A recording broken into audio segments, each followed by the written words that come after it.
जय श्री हरि।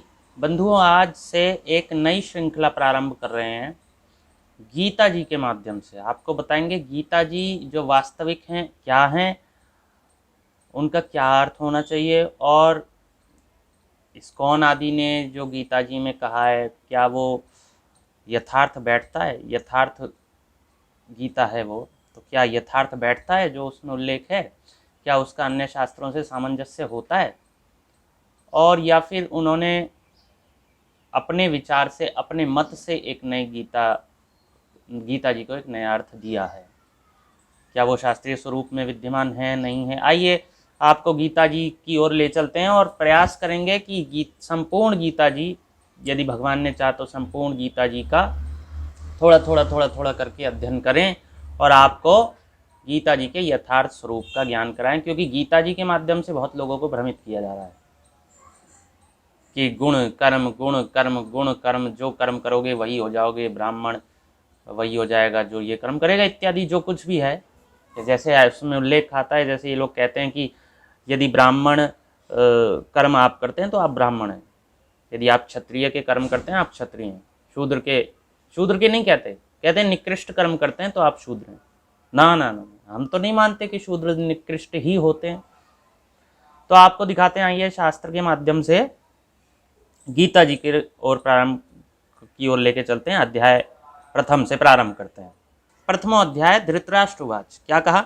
धर्मक्षेत्रे कुरुक्षेत्रे समवेता युयुत्सवः मामकाः पांडवाश्चैव किम कुर्वत संजय। अर्थात, हे संजय, धर्मभूमि कुरुक्षेत्र में एकत्रित हुए युद्ध की इच्छा वाले मेरे और पांडु के पुत्रों ने क्या किया? इस पर संजय बोला, उस समय राजा दुर्योधन ने व्यूह रचना युक्त पांडवों की सेना को देखकर और द्रोणाचार्य के पास जाकर यह वचन कहा। ये दूसरा श्लोक है। तो मेरे और पांडु के पुत्रों ने क्या कहा?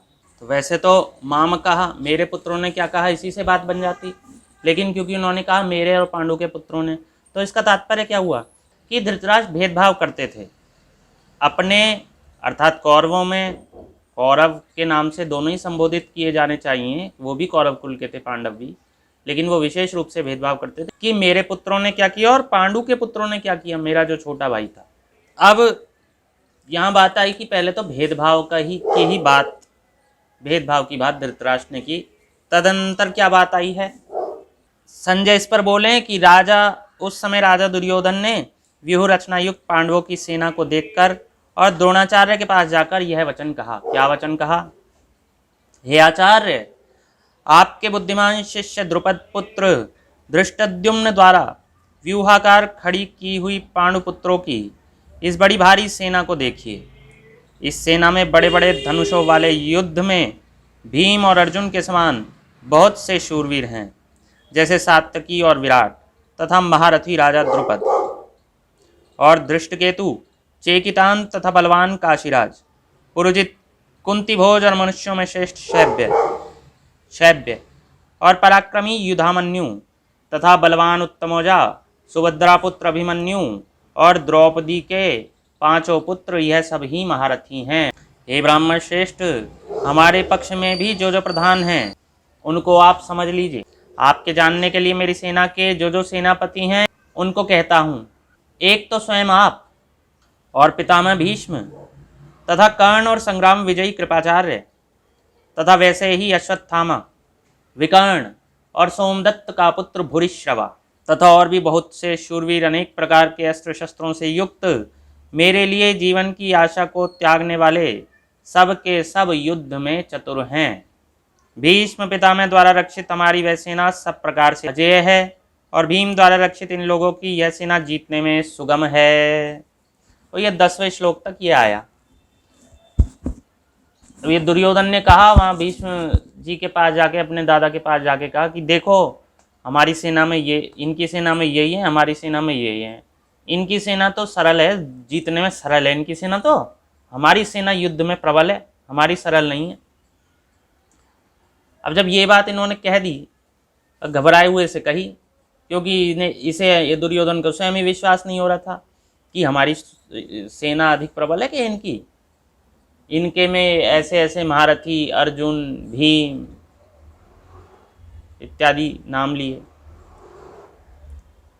लेकिन जब भीष्म जी ने देखा कि भैया ये कह तो रहा है लेकिन इसे अंदर से विश्वास स्वयं नहीं है, तब क्या हुआ? तब भीष्म जी ने अपना शंख बजा दिया। जब भीष्म जी ने बजाया तो सभी लोगों ने अपना अपना शंख बजा दिया। तो आइए दिखाते हैं आपको 10वें श्लोक के उपरांत शंख बजाए। इसलिए सब मोर्चों पर अपनी अपनी जगह स्थित रहते हुए आप लोग सबके सब ही निसंदेह भीष्म पितामह की ही सब ओर से रक्षा करें। इस प्रकार द्रोणाचार्य से कहते हुए दुर्योधन के वचनों को सुनकर कौरवों में वृद्ध बड़े प्रतापी पितामह भीष्म ने उस दुर्योधन के हृदय में हर्ष उत्पन्न करते हुए उच्च स्वर से सिंह की नाद के समान गर्ज कर शंख बजाया। उन्हें पता था इसे विश्वास है नहीं और ये बोल तो रहा है और डर रहा है अंदर से, तो युद्ध कराना है तो इस कुछ ऐसा करना होगा कि इसके विश्वास आए। या मैं इसकी बात का उत्तर यदि कुछ और दूंगा कि तेरे ऐसा कैसे कह दिया तुमने कि उनकी सेना जीतने में सरल है, उनकी भी प्रबल है। उन्होंने कहा ऐसा मैं कह दूंगा इसका मनोबल गिर जाएगा, इसलिए उन्होंने सीधे युद्ध का शंख बजा दिए। उसके उपरांत शंख और नगारे तथा ढोल मृदंग और नृसिंग आदि बाजे एक साथ ही बजे। उनका वह शब्द बड़ा भयंकर हुआ। उसके अनंतर सफेद घोड़ों से युक्त उत्तम रथ में बैठे हुए श्री कृष्ण महाराज और अर्जुन ने भी अलौकिक शंख बजाए। उनमें श्री कृष्ण महाराज ने पांचजन्य नामक शंख और अर्जुन ने देवदत्त नामक शंख बजाया।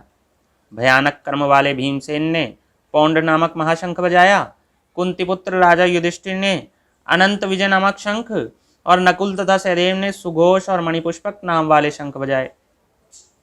श्रेष्ठ धनुष वाले काशीराज और महारथी शिखंडी और दृष्टद्युम्न तथा राजा विराट और अजेय सात्यकी तथा राजा द्रुपद और द्रौपदी के पांचों पुत्र और बड़ी भुजा वाले सुभद्रा पुत्र अभिमन्यु, इन सब ने हे राजन अलग अलग शंख बजाए। अब इन्होंने अलग अलग शंख बजाए, ये बात भी महत्वपूर्ण है, इस पर कोई ध्यान नहीं देता है। एक ही शंख क्यों नहीं बजाया? पहले वो लेके बजा लेता, वो लेके बजा लेता, वो लेके बजा लेता, वो लेके बजा लेता। अथवा आप कहेंगे इसलिए नहीं बजाया कि एक साथ ध्वनि कैसे आती, फिर तो एक ही ध्वनि आती। तो शंख तो प्रारंभ के लिए बजाया जाता है, इसमें ध्वनि की क्या आवश्यकता? आप कहेंगे डर के लिए, ठीक है ये भी मान लिया, डर के लिए बजाया। जो आसपास थे वो एक बजा लेते, इतने सारे शंखों में तो एक साथ कई बार ध्वनि भी समझ नहीं आती। तो ये बात तो है ही है, अलग अलग का उल्लेख है, विशेष रूप से किया गया है। तो इसमें ये ध्यान रखने योग्य है कि एक ही शंख को ये नहीं कि दूसरा बजा ले उसी को, उसका झूठा हो गया उसी को दूसरा बजाने लगा, ऐसे थोड़ी। उच्छिष्ट अर्थात झूठ आदि का बहुत पालन पहले प्राचीन समय में किया जा सकता। इसी कारण सबके शंख भी अलग अलग थे, उनके नाम भी अलग अलग थे और संभवतः रूप आकृति भी अलग अलग होंगी और हो सकता है उनके